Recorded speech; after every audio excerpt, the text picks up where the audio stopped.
আসসালামু আলাইকুম। এখন শুনবেন সংবাদ শিরোনাম। 12 মার্চ বসছে সংসদের প্রথম অধিবেশন। স্পিকার সহ সাংবিধানিক পদের ব্যাপারে নেওয়া হবে সিদ্ধান্ত। সভাপতিত্ব করতে পারবেন যে কোনো জ্যেষ্ঠ সদস্য, বলছেন বিশেষজ্ঞরা।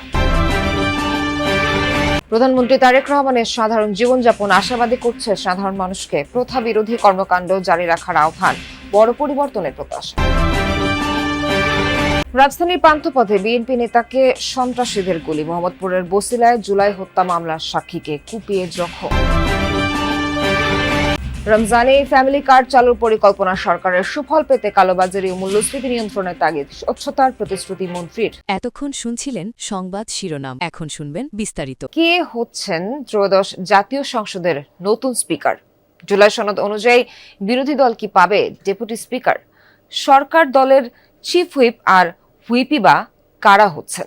এ নিয়ে রাজনৈতিক অঙ্গনে চলছে নানা জল্পনা। প্রধানমন্ত্রীর রাজনৈতিক উপদেষ্টা বলছেন, সাংবিধানিক পদে কারা বসছেন তা জানতে অপেক্ষা করতে হবে সংসদের প্রথম অধিবেশন পর্যন্ত। এদিকে আগের স্পিকার, ডেপুটি স্পিকারের অনুপস্থিতিতে সংসদের প্রথম অধিবেশনে সভাপতিত্ব করা নিয়ে সাংবিধানিক জটিলতা থাকলেও বিশেষজ্ঞরা বলছেন সভাপতিত্ব করতে পারবেন যে কোনো জ্যেষ্ঠ সদস্য। সংসদ সদস্য হিসেবে শপথ গ্রহণের পরপরই সংসদীয় দলের প্রথম বৈঠকে ত্রয়োদশ জাতীয় সংসদের সংসদ নেতা নির্বাচিত হন তারেক রহমান। তবে এখনো স্পিকার, ডেপুটি স্পিকার, সংসদ উপনেতা, চিফ হুইপ এবং হুইপ পদে কাউকেই নির্বাচন করেনি দলটি। স্পিকার হিসেবে আলোচনায় আছেন দলটির সিনিয়র নেতা ডক্টর খন্দকার মোশাররফ হোসেন, ডক্টর আব্দুল মঈন খান এবং অ্যাডভোকেট জয়নুল আবেদিনের নাম। আর চিফ হুইপ হিসেবে নাম শোনা যাচ্ছে জয়নুল আবেদিন ফারুকের। এর আগে তিনি বিরোধী দলীয় চিফ হুইপের দায়িত্বে ছিলেন। এছাড়া জুলাই সনদ অনুযায়ী ডেপুটি স্পিকার বিরোধী দল থেকে হওয়ার কথা। প্রধানমন্ত্রীর রাজনৈতিক উপদেষ্টা জানিয়েছেন, সংসদের প্রথম অধিবেশনে ঠিক হবে কারা নির্বাচিত হবেন এসব পদে। আলোচনা হচ্ছে, যখন সংসদ বসবে তারপরে হবে এটা। সংসদের সব সদস্যরা মিলে স্পিকার, ডেপুটি স্পিকার নির্বাচন করেন। আপনি বললেন অনেকের নাম শোনা যাচ্ছে, শোনা যাচ্ছে, ঠিক আছে, তাদের মধ্যে থেকে কিংবা তাদের বাইরে থেকে কেউ একজন হবেন ইনশাল্লাহ। তবে দ্বাদশ সংসদের স্পিকার, ডেপুটি স্পিকার না থাকায় ত্রয়োদশ সংসদের প্রথম অধিবেশনে কে সভাপতিত্ব করবেন তা নিয়ে তৈরি হয়েছে জটিলতা। সংবিধান বিশেষজ্ঞরা বলছেন, তাদের অনুপস্থিতিতে সভাপতিত্ব করতে পারবেন যে কোনো সিনিয়র সদস্য।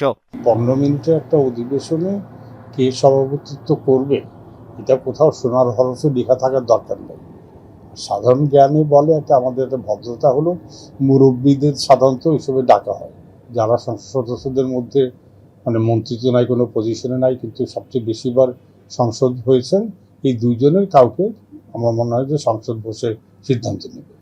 সংবিধান অনুযায়ী সংসদ নির্বাচনের ফলাফল গেজেট আকারে প্রকাশের 30 দিনের মধ্যে প্রধানমন্ত্রীর পরামর্শে সংসদের প্রথম অধিবেশন ডাকবেন রাষ্ট্রপতি। সেই হিসাবে 12 মার্চের আগে প্রথম অধিবেশন বসার কথা জানিয়েছেন স্বরাষ্ট্রমন্ত্রী।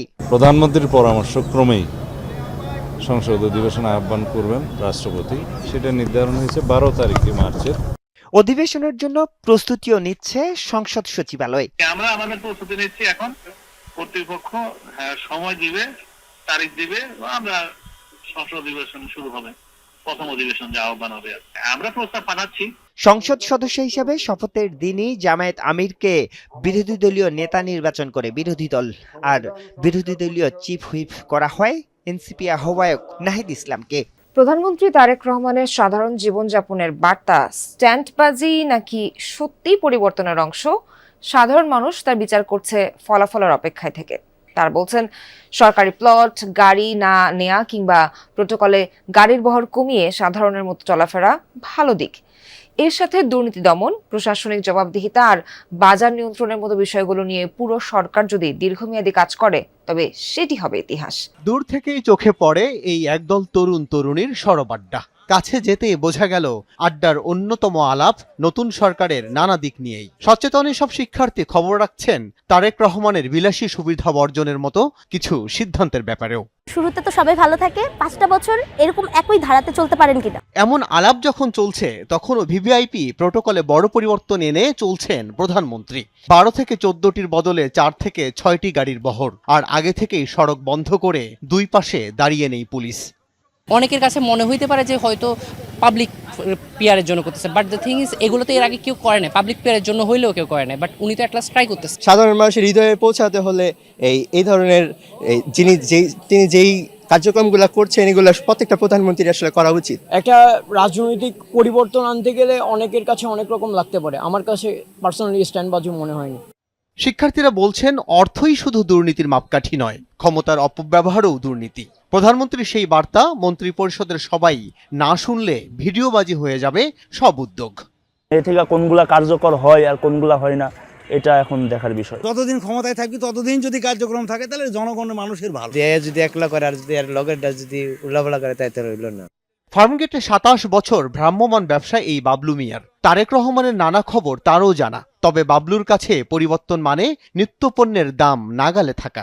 দ্রব্যমূল্যের দাম না কমায় তাহলে তো সমস্যা আমাদের, কারণ এই যে মানে 700-800 টাকাও এখন কামাই করলেও থাকে না পকেটে টাকা। উনি তো 17 বছর তাকিয়ে আসছে, বিদেশ দেখছে না, সেখানে চাঁদাবাজি আছে, কিচ্ছু তো নাই, কিচ্ছু নাই। দিনের প্রায় পুরোটা সময় যাদের সড়কেই থাকতে হয় তাদের কাছে তারেক রহমানের এই পরিবর্তন ভিন্ন বার্তাই দেয়।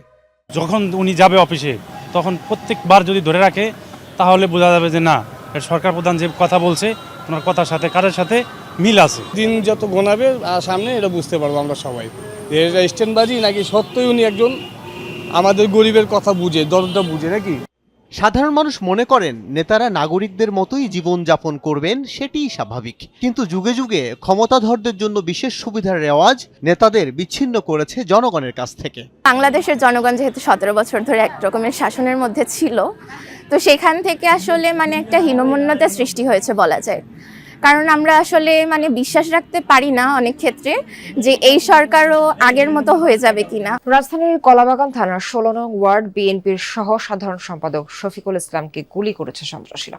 গতকাল রাত 9টা নাগাদ বসুন্ধরা শপিং কমপ্লেক্সের উল্টো পাশে কলাবাগান থানার গেট সংলগ্ন এলাকায় এই ঘটনা ঘটে। বিএনপি নেতাকর্মীরা আহত শফিকুলকে দ্রুত ঢাকা মেডিকেল কলেজ হাসপাতালে নিয়ে যান। জরুরি বিভাগে তাকে চিকিৎসা দেওয়া হয়। আহত শফিকুল জানান, চাঁদা মুক্ত 16 নং ওয়ার্ড গড়ার চেষ্টায় বাধা দিতেই এই হামলা চালিয়েছে অজ্ঞাত সন্ত্রাসীরা। বলেন, দোকানে বসে থাকা অবস্থায় 10 থেকে 15 জন সন্ত্রাসী এসে চাঁদা দাবি করেন।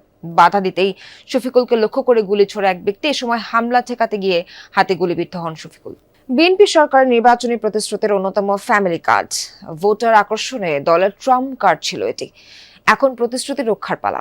ফ্যামিলি কার্ড বিতরণ শুরু করতে গঠন হয়েছে মন্ত্রিসভা কমিটি।